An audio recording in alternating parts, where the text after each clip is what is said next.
Assalamualaikum brother, pagi ini gua mau ke Grand Wisata Bekasi.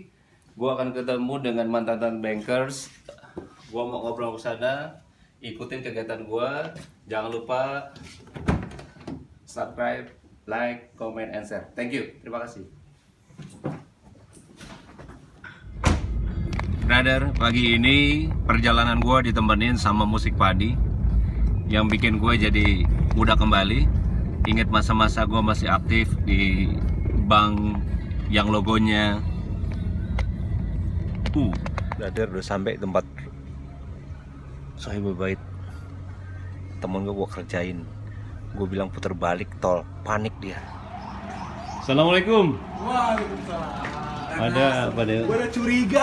Iya itu Pak Dewa tuh bekerjaan tadi. Namanya Pak Dewo. Protokol dulu. Protokol. Tangan kiri, tangan kanan. So ganteng, senyum. Orang media. Yes. X Patigat semua nih enggak? Bukan. Ini. Patigat. Ini 65 nih. Ini SMA 65. Assalamualaikum brother. Hari ini gue ada di Grand Wisata Bekasi. Gue ketemu dengan brother Fahmi, mantan beberapa bank lah. Gue nanti kita ngobrol langsung Fahmi. Cuman hari ini dia akan sharing mengenai UMKM. Ya, yang belakang siap. Gila ya. Gak apa kan? Oke. Ya. Mas Dewo goyang-goyang ah. Jangan goyang-goyang ini. Mas Dewo goyang mulu dari tadi. Gak ada. Itu Mas Slamet dilurusin lagi Mas Keren belakangnya. tuh kan? Sip. Sutradaranya keren. Jadi sutradara merangkap operator, Kameramen. kameramen. Bukan double job lagi, udah multi talent lah pokoknya lah. Ya, siap. Ya. Audio rolling, kamera rolling. Action. Assalamualaikum warahmatullahi wabarakatuh teman-teman semuanya. Pelan lagi assalamualaikum ya. Ya. Assalamualaikum Tempat warahmatullahi Nina. wabarakatuh teman-teman semuanya. Jauh tuh Manina lagi. Warahmatullahi wabarakatuh teman-teman semuanya. Saya ingin berbagi tips ya mengenai UMKM yang ada di Indonesia, dan mungkin teman-teman yang sekarang kena PHK mau mendirikan usaha baru, saya ingin berbagi tips ya. Yang pertama, mungkin kita pada saat bikin usaha di awal, kita perlu melihat dan mengetahui beberapa hal yang perlu kita siapkan secara matang. Yang pertama ya, kita perlu tahu key of partners kita atau mitra kita tuh siapa. Ya, kalau kita mau diriin usaha atau UMKM yang ada, mitra kita tuh siapa? Ya, habis kita tahu mitra kita siapa, seberapa besar pengaruh terhadap usaha kita, itu kita bisa lihat dengan baik. Yang kedua adalah key of activities ataupun usaha kita utamanya apa? Mau produksi, mau distribusi, ya kan, kita mau usaha misalkan jual kuliner, itu adalah key of activities kita tuh seperti apa. Nah, yang ketiga ya teman-teman juga harus bisa melihat dari key of resources kita. Ya, key of resources kita itu apa? Keunggulan kita, apa yang kita punya skill, punya kemampuan apa yang kita bisa jual, ataupun kita punya aset apa, itu menjadi key of resources kita. Kemudian ya, yang keempat, value of proposition atau disebut sebagai nilai unggul kita tuh apa. Jadi orang berhubungan dengan kita, berbisnis dengan kita tuh apa sih yang membuat dia mau berhubungan dengan kita? Berarti nilai unggul kita tuh apa dibandingkan dengan yang lain. Nah, yang kelima nih yang paling penting adalah customer relationship. Ini yang paling mungkin dijaga dengan baik. Karena apa? Pelanggan itu adalah aset kita. Kalau kita aset kita nggak jaga dengan baik, ya bisa pindah ke yang lain. Makanya customer relationship itu sangat-sangat membantu kita di dalam mengembangkan bisnis. Nah, kita bicara yang keenam ya, channel. Maksudnya jalur distribusi jualan kita seperti apa? Direct selling kah, atau melalui agent, atau ada reseller? Itu kita harus tahu juga gitu ya, akan kita kembangkan bisnisnya seperti apa ya. Setelah itu baru kita bicara mengenai customer segment. Oh, segmen usaha kita tuh apa? Ya, segmennya ternyata buat ibu-ibu atau dengan bapak-bapak atau kaum milenial, atau kita usaha kuliner itu segmentasinya kaum milenial, ya berarti kita produknya juga yang kita harus serve juga sesuai dengan selera mereka. Jadi ini customer segment ini menjadi hal yang penting. Kenapa? Karena industri yang lain gagal itu karena customer segment. Ya, gagal dalam menciptakan bisnis model sehingga dia tidak bisa berhasil untuk mengembangkan bisnis. Kemudian yang kita lihat ya, yang ke-8 ini yang sangat penting juga adalah cost structure. Ya, costnya berapa banyak sih kita akan keluarkan kalau kita bikin usaha baru, dihitung dengan baik, dengan cermat. Kemudian OPEX kita berapa? Ya, OPEX itu maksudnya operation expense kita berapa, operasional kita biayanya berapa. Kemudian margin yang kita dapatkan tuh berapa. Nah itu kita harus hitung dengan baik. Nah terakhir ya, yang terakhir pendapatan utama kita tuh apa? Revenue streamnya kita dapat dari mana? Apakah dari margin aja? Apakah dari mungkin dari reward dari distributor? Nah itu kita penting karena apa? Akan membantu kita untuk menghitung berapa besar potensi pendapatan yang kita dapatkan. Nah teman-teman semuanya, UMKM di Indonesia adalah sangat besar potensinya. Dan kita tahu tahun 98 krisis ekonomi UMKM yang bertahan. Dan tahun 2020 ada yang namanya pandemic ya. Ini katakanlah pandemic risk yang menyebabkan banyak usaha juga menurun omsetnya. Ini menjadi satu tantangan buat kita yang memang kebetulan kena PHK untuk bikin usaha baru.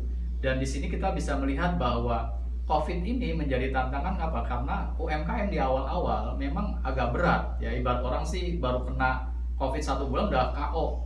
Tetapi berjalannya waktu dia bisa survive kembali, bisa rebound kembali, bisa bangkit kembali dan bisa beradaptasi.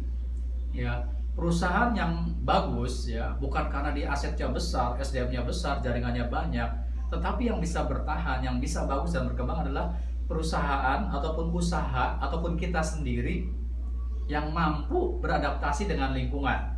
Jadi siapa yang bisa beradaptasi dengan lingkungan itu dia yang survive. Jadi bukan karena dia besar, asetnya besar dan lain-lain, tidak. Nah justru disinilah bahwa UKM itu cepat beradaptasi. Kenapa? Karena fleksibilitas yang dia lakukan, produk tidak terlalu kompleks, kemudian SDM juga tidak terlalu banyak, produk yang dijual juga tidak terlalu besar gitu, range of produknya, sehingga membuat dia jadi lincah dan bisa beradaptasi dengan lingkungan. Perubahan eksternal yang terjadi membuat dia juga bisa menjadi satu tantangan untuk bisa survive. Itu aja teman-teman semuanya ya, tip bisnis kita kali ini. Semoga bisa bermanfaat. Di lain waktu saya akan berbagi tip ya mengenai hal yang lain. Bisa aja nih. Oke, brother ya gitu. Brother, jadi di balik ini kita juga sebenarnya ini teman-teman ex Patigat lah ya.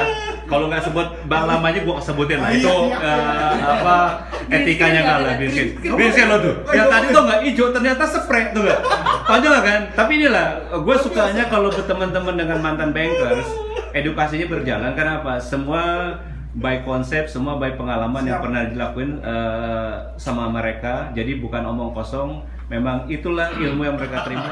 Brother, ini sengaja kita bikin konsep, ada yang serius, ada ini, ada yang ketawa. Yang ketawa. Ini salah satu sebenarnya. Nah, siapa? Nanti kita ngobrol-ngobrol. Oke, brother. Brother, inilah keakraban mereka, walaupun mereka terpisah jarak dan waktu.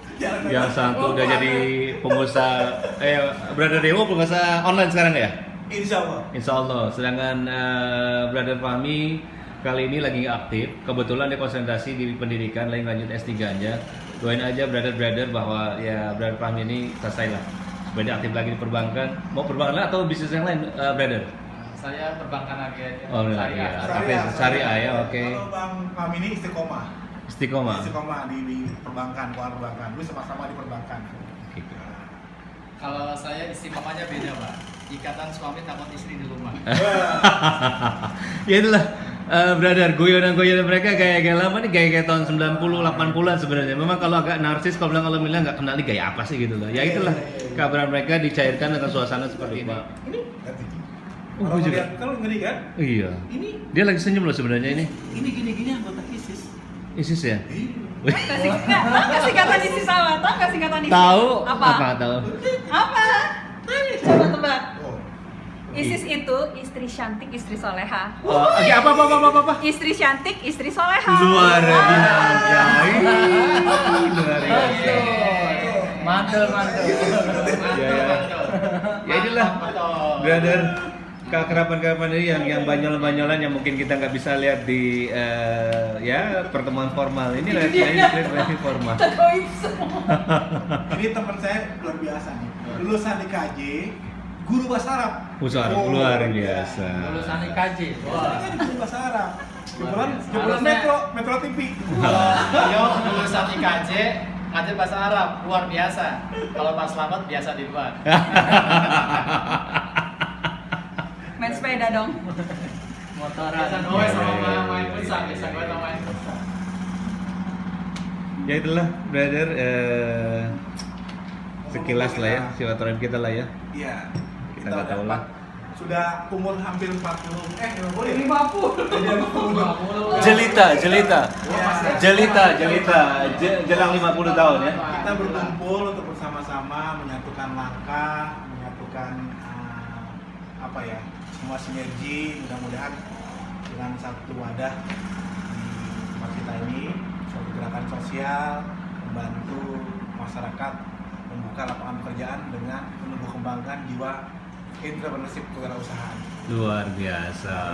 Intinya semuanya adalah informasi yang kita berikan adalah ya bermanfaat untuk umat lah, untuk orang banyak lah semata lah ya. Betul. Harus. Pesan sponsor terakhir, Karena dipertanggungjawabkan. kita sedang mempersiapkan suatu media yang nanti isinya memberikan informasi tentang mengenai wellness industry. Oke. Apa sih wellness industry? Nah, intinya adalah sebuah industri yang luar biasa sebenarnya. Sekarang nilainya luar biasa, apalagi di zaman COVID sekarang ini beberapa bidang usaha yang sedang drop. Nah, nggak saya sebutkan lah drop, tapi ada juga usaha yang ternyata sedang naik sekarang. Oke. Di antaranya adalah kesehatan, clean energy, food dan sebagainya.